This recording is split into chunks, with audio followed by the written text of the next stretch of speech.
श्री गणेशाय नमः। विश्वेश्वर संहिता अथ द्वितीयोऽध्यायः। शिवपुराण का महात्म्य एवं परिचय। सूत उवाच। साधुं पृष्टं साधवो वस्त्रैलोक्यहितकारकं गुरुं स्मृत्वा भवत्स्नेहाद्वच्छे तच्छृणुतादरात्। सूत जी बोले, हे साधु महात्माओं, आप सबने तीनों लोकों का हित करने वाली अच्छी बात पूछी है।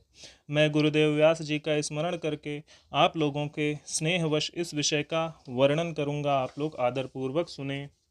वेदांत सार सर्वस्वं पुराणं चैवमुत्तमं सर्वाघोघोद्धारकरं परत्र परमार्थदम् कलिकल्मषविध्वंसी यस्मिन् शिवयशः परं विजृम्भते सदा विप्राश्चतुर्वर्गफलप्रदम्। सबसे उत्तम जो शिव पुराण है वह वेदांत का सार सर्वस्व है तथा वक्ता और श्रोता का समस्त पाप राशियों का से उद्धार करने वाला है। इतना ही नहीं, यह परलोक में परमार्थ वस्तु को देने वाला है। कल की कल्मष राशि का यह विनाशक है। उसमें भगवान शिव के उत्तम यश का वर्णन है। हे ब्राह्मणों, धर्म अर्थ काम और मोक्ष इन चारों पुरुषार्थों को देने वाला यह पुराण सदा ही अपने प्रभाव से विस्तार को प्राप्त हो रहा है। तस्याध्ययन मात्रेण पुराणस्य द्विजोत्तमाः सर्वोत्तमस्य शैवस्य ते यास्यन्ति सुसद्गतिम्। हे विप्रवरों, उस सर्वोत्तम शिव पुराण के अध्ययन मात्र से वे कलयुग के पापासक्त जीव श्रेष्ठतम गति को प्राप्त हो जाएंगे। तावद्विजृम्भते पापं ब्रह्महत्या पुरस्सरं यावत् शिव पुराणं हि नोदेष्यति जगत्यो। अहो, ब्रह्म हत्या आदि महान पाप तभी तक रहेंगे अर्थात अपने फल को देने में समर्थ होंगे जब तक जगत में शिव पुराण का उदय नहीं होता। आशय यह है कि शिव पुराण सुनने के बाद अंतःकरण शिव भक्ति परायण होकर अतिशय स्वच्छ हो जाएगा। अतः किसी भी पाप कर्म में मानव की प्रवृत्ति ही नहीं होगी। तब ब्रह्म हत्या आदि भयंकर पाप न होने के कारण उस पाप के फल भोग की संभावना ही नहीं है। तावत् कलिमहोत्पाताः संचरिष्यन्ति निर्भयाः यावत् शिव पुराणं हि नोदेष्यति जगत्यो। कलयुग के महान उत्पात तभी तक निर्भय होकर विचरेंगे जब तक यहाँ जगत में शिव पुराण का उदय नहीं होगा। तावत् सर्वाणि शास्त्राणि विवदन्ते परस्परं यावत् शिव पुराणं हि नोदेष्यति जगत्यो। सभी शास्त्र परस्पर तभी तक विवाद करेंगे जब तक जगत में शिव पुराण का उदय नहीं होगा, अर्थात शिव पुराण के आ जाने पर किसी प्रकार का विवाद नहीं रह जाएगा। सभी प्रकार से भुक्ति मुक्ति प्रदाता यही रहेगा। तावत् स्वरूपं दुर्बोधं शिवस्य महतामपि यावत् शिव पुराणं हि नोदेष्यति जगत्यो। अहो, महान व्यक्तियों के लिए भी तभी तक शिव का स्वरूप दुर्बोध्य रहेगा जब तक इस जगत में शिव पुराण का उदय नहीं होगा। तावद्यमभटाः क्रूराः संचरिष्यन्ति निर्भयाः यावत् शिव पुराणं हि नोदेष्यति जगत्यो। अहो, क्रूर यमदूत तभी तक निर्भय होकर पृथ्वी पर घूमेंगे जब तक जगत में शिव पुराण का उदय नहीं होगा। तावत् सर्व पुराणानि प्रगर्जन्ति महीतले यावत् शिव पुराणं हि नोदेष्यति जगत्यो। सभी पुराण पृथ्वी पर गर्जन तभी तक करेंगे जब तक शिव पुराण का जगत में उदय नहीं होगा। तावत् सर्वाणि तीर्थानि विवदन्ते महीतले यावत् शिव पुराणं हि नोदेष्यति जगत्यो। इस पृथ्वी पर तीर्थों का विवाद भी तभी तक रहेगा जब तक इस जगत में शिव पुराण का उदय नहीं होगा। तावत् सर्वे मुदा मंत्रा विवदन्ते महीतले यावत् शिव पुराणं हि नोदेष्यति महीतले। आशय यह है कि मुक्ति प्राप्त्यर्थ एवं पाप के नाश के लिए मानव विभिन्न तीर्थों का सेवन करेंगे, किंतु शिव पुराण के आने के बाद सभी लोग सभी पापों के नाश के लिए शिव पुराण का ही सेवन करेंगे। सभी मंत्र पृथ्वी पर तभी तक आनंद पूर्वक विवाद करेंगे जब तक पृथ्वी पर शिव पुराण का उदय नहीं होगा। तावत् सर्वाणि क्षेत्राणि विवदन्ते महीतले यावत् शिव पुराणं हि नोदेष्यति महीतले। सभी क्षेत्र तभी तक पृथ्वी पर विवाद करेंगे जब तक पृथ्वी पर शिव पुराण का उदय नहीं होगा। तावत् सर्वाणि पीठानि विवदन्ते महीतले यावत् शिव पुराणं हि नोदेष्यति महीतले। सभी पीठ तभी तक पृथ्वी पर विवाद करेंगे जब तक पृथ्वी पर शिव पुराण का उदय नहीं होगा। तावत् सर्वाणि दानानि विवदन्ते महीतले यावत् शिव पुराणं हि नोदेष्यति महीतले। सभी दान पृथ्वी पर तभी तक विवाद करेंगे जब तक शिव पुराण का पृथ्वी पर उदय नहीं होगा। तावत् सर्वे चादे ते देवा विवदन्ते महीतले यावत् शिव पुराणम ही नोदेष्यति महीतले। सभी देवगण तभी तक पृथ्वी पर विवाद करेंगे जब तक शिव पुराण का पृथ्वी पर उदय नहीं होगा। तावत् सर्वे च सिद्धांता विवदन्ते महीतले यावत् शिव पुराणम ही नोदेष्यति महीतले। सभी सिद्धांत तभी तक पृथ्वी पर विवाद करेंगे जब तक शिव पुराण का पृथ्वी पर उदय नहीं होगा। अस्य शैव पुराणस्य कीर्तनश्रवणाद्विजाः फलं वक्तुं न शक्नोमि कार्त्स्नेन मुनिसत्तमाः।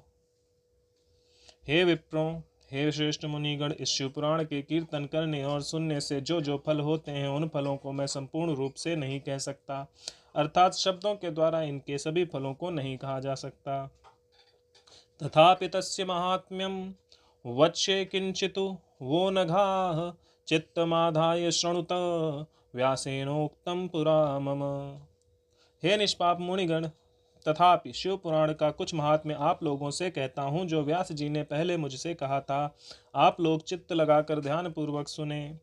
एतत् शिव पुराणं हि श्लोकं श्लोकार्धमेव च यः पठेत् भक्ति संयुक्तः स पापान् मुच्यते क्षणात्। जो भक्ति पूर्वक इस शिव पुराण का एक श्लोक या आधा श्लोक भी पढ़ता है वह उसी क्षण पाप से छुटकारा पा जाता है। एतत् शिव पुराणं हि यः प्रत्यहमतन्द्रितः यथाशक्ति पठेत् भक्त्या सा जीवन मुक्त उच्यते। जो आलस्य रहित होकर प्रतिदिन भक्ति पूर्वक इस शिव पुराण का यथाशक्ति पाठ करता है वह जीवन मुक्त कहा जाता है। एतत् शिव पुराणं हि यो भक्त्यार्चयते सदा दिने दिनेश्वमेधस्य फलं प्राप्नोत्य संशयम्। जो इस शिव पुराण की सदा पूजा करता है वह निःसंदेह प्रतिदिन अश्वमेध यज्ञ का फल प्राप्त करता है। एतत् शिव पुराणं यः साधारण पदेच्छया अन्यतः शृणुयात् सोऽपि मत्तो मुच्येत पातकात्। जो व्यक्ति साधारण पद की प्राप्ति की इच्छा से इस शिव पुराण को मुझसे अथवा किसी से अन्य से सुनता है वह भी पातकों से मुक्त हो जाता है। एतत् शिव पुराणं यो नमस्कुर्याद्दूरतः सर्वदेवार्चन फलं स प्राप्नोति न संशयः। जो इस शिव पुराण को समीप से प्रणाम करता है वह सभी देवों की पूजा का फल प्राप्त करता है, इसमें संशय नहीं है। एतत् शिव पुराणं वै लिखित्वा पुस्तकं स्वयं यो दद्यात् शिव भक्तेभ्यस्तस्य पुण्य फलं शृणु। जो इस शिव पुराण को स्वयं लिखकर शिव भक्तों को दान करता है उसके पुण्य फल को सुने। अधीतेषु च शास्त्रेषु वेदेषु व्यकृतेषु च यत्फलं दुर्लभं लोके तत्फलं तस्य संभवेत्।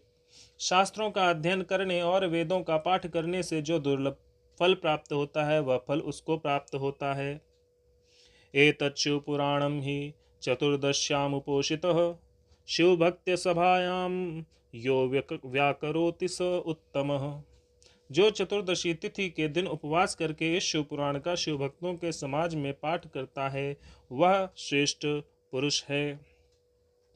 प्रत्यक्षरं तु गायत्री पुरश्चर्या फलं लभेत इह भुक्त्वाखिलान् कामानन्ते निर्वाणतां व्रजेत। वह व्यक्ति शिव पुराण के प्रत्येक अक्षर की संख्या के अनुरूप गायत्री के पुरश्चरण का फल प्राप्त करता है और इस लोक में सभी अभीष्ट सुखों को भोग कर अंत में मोक्ष प्राप्त करता है। उपोषितश्चतुर्दश्यां रात्रौ जागरणान्वितः यः पठेत् शृणुयाद्वापि तस्य पुण्यं वदाम्यहम्। जो चतुर्दशी की रात में उपवास पूर्वक जागरण करके शिव पुराण का पाठ करता है या इसे सुनाता है उसका पुण्य फल मैं कहता हूँ। कुरुक्षेत्रादिनिखिल पुण्यतीर्थेष्वनेकशः आत्मतुल्य धनं सूर्यग्रहणे सर्वतो मुखे। विप्रेभ्यो व्यासमुख्येभ्यो दत्त्वा यत्फलमश्नुते तत्फलं संभवेत् तस्य सत्यं सत्यं न संशयः। कुरुक्षेत्र आदि सभी तीर्थों में पूर्ण सूर्य ग्रहण में अपनी शक्ति के अनुसार विप्रों को और मुख्य कथावाचकों को धन देने से जो फल प्राप्त होता है वही फल उस व्यक्ति को प्राप्त होता है। यह सत्य है, इसमें कोई संदेह नहीं है। एतत् शिवपुराणं हि गायते योऽप्यहर्निशम् आज्ञां तस्य प्रतीक्षेरन् देवा इंद्रपुरोगमाः। जो व्यक्ति इस शिव पुराण का दिन रात गान करता है, इंद्रादि देवगण उसकी आज्ञा की प्रतीक्षा करते रहते हैं। एतत् शिव पुराणं यः पठन् शृण्वन् हि नित्यशः यद्यत् करोति सत्कर्म तत्कोटिगुणितं भवेत्। इस शिव पुराण का पाठ करने वाला और सुनने वाला व्यक्ति जो जो श्रेष्ठ कर्म करता है वह कोटि गुना हो जाता है, अर्थात कोटि गुना फल देता है। समाहितः पठेद्यस्तु तत्र श्रीरुद्र संहितां सा ब्रह्मग्नो अपि पूतात्मा त्रिभिरेव दिनैर्भवेत्। जो भली भांति ध्यान पूर्वक उसमें श्री रुद्र संहिता का पाठ करता है वह यदि ब्रह्मघाती भी हो तो 3 दिनों में पवित्रात्मा हो जाता है। ताम रुद्र संहितां यस्तु भैरव प्रतिमांतिके त्रिह पठेत प्रत्यहम मौनी स कामान अखिलान लभेत। जो भैरव की मूर्ति के पास मौन धारण करके श्री रुद्र संहिता का प्रतिदिन 3 बार पाठ करता है वह सभी कामनाओं को प्राप्त कर लेता है। ताम रुद्र संहितां यस्तु संपठेत वट बिल्वयोः प्रदक्षिणां प्रकुर्वाणो ब्रह्महत्या निवर्तते। जो व्यक्ति वट और बिल्व वृक्ष की प्रदक्षिणा करते हुए उस रुद्र संहिता का पाठ करता है वह ब्रह्म हत्या के दोष से भी छुटकारा पा जाता है। कैलास संहिता तत्र ततोऽपि परमा स्मृता ब्रह्म स्वरूपिणी साक्षात प्रणवार्थ प्रकाशिका।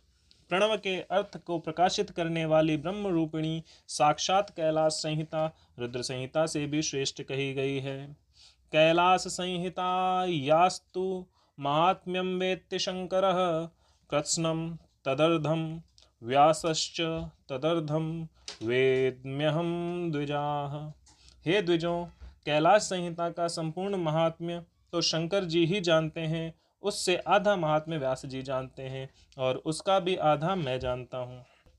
तत्र किंचित प्रवक्ष्यामि कृत्स्नं वक्तुं न शक्यते यज्ञात्वा तत्क्षणान् लोकश्चित्तशुद्धिमवाप्नुयात्। उसके संपूर्ण महात्म्य का वर्णन तो मैं भी नहीं कर सकता, कुछ ही अंश कहूँगा जिसको जानकर उसी क्षण चित्त की शुद्धि प्राप्त हो जाएगी। न नाशयति यत्पापं सारौद्री संहिता द्विजाः तन्न पश्याम्यहं लोके मार्गमाणोऽपि सर्वदा। हे द्विजों, लोक में ढूंढने पर भी मैंने ऐसे किसी पाप को नहीं देखा जिसे वह रुद्र संहिता नष्ट ना कर सके। शिवेनोपनिषत् सिंधु मंथनोत्पादितां मुदा कुमारायार्पितां तां वैसुधां पीत्वा मरो भवेत्। उपनिषद रूपी सागर का मंथन करके शिव ने आनंद पूर्वक इस रुद्र संहिता रूपी अमृत को उत्पन्न किया और कुमार कार्तिकेय को समर्पित किया, जिसे पीकर मानव अमर हो जाता है। ब्रह्म हत्यादि पापानां निष्कृतिं कर्तुमुद्यतः मासमात्रं संहितां तां पठित्वा मुच्यते ततः। ब्रह्म हत्या आदि पापों की निष्कृति करने के लिए तत्पर मनुष्य महीने भर रुद्र संहिता का पाठ करके उन पापों से मुक्त हो जाता है। दुष्प्रतिग्रह दुर्भोज्य दुलारापादि संभवम पापम सकृत कीर्तनेन संहिता सा विनाशयेत्। दुष्प्रतिग्रह दुर्भोज्य दुरालाप से जो पाप होता है वह इस रौद्री संहिता का एक बार कीर्तन करने से नष्ट हो जाता है। शिवालये बिल्ववने संहितां तां पठेत्तु यः सा यत्फलमवाप्नोति तद्वाचोऽपि न गोचरे। जो व्यक्ति शिवालय में अथवा बेल के वन में इस संहिता का पाठ करता है वह उससे जो फल प्राप्त करता है उसका वर्णन वाणी से नहीं किया जा सकता। संहितां तां पठन् भक्त्या यह श्राद्धे भोजयेत् द्विजान् तस्य ये पितरः सर्वे यान्ति शंभोः परम पदम्। जो व्यक्ति श्रद्धा पूर्वक इस संहिता का पाठ करते हुए श्राद्ध के समय ब्राह्मणों को भोजन कराता है, उसके सभी पितर शंभु के परम पद को प्राप्त करते हैं। चतुर्दश्यां निराहारो यह पठेत संहितां चताम बिल्वमूले शिवः साक्षात् सा देवैश्च प्रपूज्यते। चतुर्दशी के दिन निराहार रहकर जो बेल के वृक्ष के नीचे इस संहिता का पाठ करता है, वह साक्षात शिव होकर सभी देवों से पूजित होता है। अप्यन्याः संहितास्तत्र सर्वकामफलप्रदाः उभे विशिष्टे विज्ञेये लीला विज्ञान पूरिते। उसमें अन्य संहिताएं सभी कामनाओं के फल को पूर्ण करने वाली हैं, किंतु लीला और विज्ञान से परिपूर्ण इन दोनों संहिताओं को विशिष्ट समझना चाहिए। तदिदं शैवमाख्यातं पुराणं वेदसंहितं निर्मितं तच्छिवेनैव प्रथमं ब्रह्म संहितम्। इस शिव पुराण को वेद के तुल्य माना गया है। इस वेद कल्प पुराण का सबसे पहले भगवान शिव ने ही प्रणयन किया था। विद्येशं च तथा रौद्रं वैनायक मथोमिकं मात्रं रुद्रैकादशकं कैलासं शतरुद्रकं कोटिरुद्रसहस्राद्यं कोटिरुद्रं तथैव च वायवीयं धर्मसंज्ञं पुराणमिति भेदतः। विश्वेश्वर संहिता, रुद्र संहिता, विनायक संहिता, उमा संहिता, मातृ संहिता, एकादश रुद्र संहिता, कैलाश संहिता, शतरुद्र संहिता, कोटिरुद्र संहिता, सहस्त्र कोटि रुद्र संहिता, वायवीय संहिता तथा धर्म संहिता, इस प्रकार इस पुराण के 12 भेद हैं। संहिता द्वादशमिता महापुण्यतरामताः तासां संख्यां ब्रुवे विप्राः शृणुतादरतो अखिलम्। विद्येशं दशसाहस्रं रुद्रं वैनायकं तथा ओमं मातृपुराणाख्यं प्रत्येकाष्टसहस्त्रकम्। ये 12 संहिताएं अत्यंत पुण्यमयी मानी गई हैं। ब्राह्मणों, अब मैं उनके श्लोकों की संख्या बता रहा हूँ, आप लोग वह सब आदर पूर्वक सुने। विश्वेश्वर संहिता में 10,000 श्लोक हैं। रुद्र संहिता, विनायक संहिता, उमा संहिता और मातृ संहिता, इनमें से प्रत्येक में 8-8 हजार श्लोक हैं। त्रयोदश सहस्त्रम ही रुद्रैकादशकं द्विजाः षट्सहस्त्रं च कैलासं शतरुद्रं तदर्धकम् कोटिरुद्रं त्रिगुणितमेकादशसहस्त्रकं सहस्रकोटिरुद्राख्यमुदितं ग्रन्थसंख्यया। वायवीयं खाब्धिशतं धर्मं रविसहस्त्रकं तदेवं लक्ष्यसंख्याकं शैवं संख्या विभेदतः। हे ब्राह्मणों, एकादश रुद्र संहिता में 13,000, कैलाश संहिता में 6,000, शतरुद्र संहिता में 3,000, कोटि रुद्र संहिता में 9,000, सहस्त्र कोटि रुद्र संहिता में 11,000, वायवीय संहिता में 4,000 तथा धर्म संहिता में 12,000 श्लोक हैं। इस प्रकार संख्या के अनुसार मूल शिव पुराण की श्लोक संख्या 1,00,000 है। व्यासेन तत्तु संक्षिप्तं चतुर्विंशत्सहस्त्रकं शैवं तत्र चतुर्थं वै पुराणं सप्तसंहितं। परंतु व्यास जी ने उसे 24,000 श्लोकों में संक्षिप्त कर दिया है। पुराणों की क्रम संख्या के विचार से शिव पुराण का चौथा स्थान है। इसमें 7 संहिताएं हैं। शिवेन कल्पितं पूर्वं पुराणं ग्रंथ संख्यया शतकोटि प्रमाणं ही पुरा सृष्टौ सुविस्तृतम्। पूर्व काल में भगवान शिव ने श्लोक संख्या की दृष्टि से 100 करोड़ श्लोकों का एक ही पुण्य ग्रंथ बनाया था। सृष्टि के आदि में निर्मित हुआ वह पुराण साहित्य अत्यंत विस्तृत था। व्यस्ते अष्टदशधा चैव पुराणे द्वापरादिषु चतुर्लक्षेण संक्षिप्ते कृते द्वैपायनादिभिः। तत्पश्चात द्वापर आदि युगों में द्वैपायन, व्यास आदि महर्षियों ने जब पुराण का 18 भागों में विभाजन कर दिया, उस समय संपूर्ण पुराणों का संक्षिप्त स्वरूप केवल 4,00,000 श्लोकों का रह गया। प्रोक्तम शिव पुराणम ही चतुर्विंशत्सहस्त्रकं श्लोकानां संख्यया सप्तसंहितं ब्रह्म संहितम्। श्लोक संख्या के अनुसार यह शिव पुराण 24,000 श्लोकों वाला कहा गया है। यह वेद तुल्य पुराण 7 संहिताओं में विभाजित है। विश्वेश्वराख्या तत्राद्या रौद्रीगेया द्वितीयका तृतीया शतरुद्राख्या कोटिरुद्रा चतुर्थिका पंचमी चैव मोम्याख्या षष्ठी कैलास संज्ञिका सप्तमी वायवी आख्या सप्तैवं संहिता मता। इसकी पहली संहिता का नाम विश्वेश्वर संहिता है, दूसरी रुद्र संहिता, तीसरी का नाम शतरुद्र संहिता, चौथी का कोटि रुद्र संहिता, पांचवी का नाम उमा संहिता, छठी का नाम कैलाश संहिता और सातवीं का नाम वायवी संहिता। इस प्रकार ये 7 संहिताएं मानी गई हैं। ससप्त संहितम दिव्यम पुराणम शिव संज्ञकम वरीवर्ति ब्रह्मतुल्यम सर्वोपरि गति प्रदम। इन 7 संहिताओं से युक्त दिव्य शिव पुराण वेद के तुल्य प्रामाणिक तथा सबसे उत्कृष्ट गति प्रदान करने वाला है। एतत् शिव पुराणम ही सप्त संहितमादरात् परिपूर्णम पठेद्यस्तु साजीवन मुक्त उच्यते। 7 संहिताओं से समन्वित इस संपूर्ण शिव पुराण को जो आद्योपांत आदर पूर्वक पढ़ता है वह जीवन मुक्त कहा जाता है। श्रुति स्मृति पुराणेतिहासागमशतानि च एतच्च पुराणस्य नार्हन्यत्यल्पां कलामपि।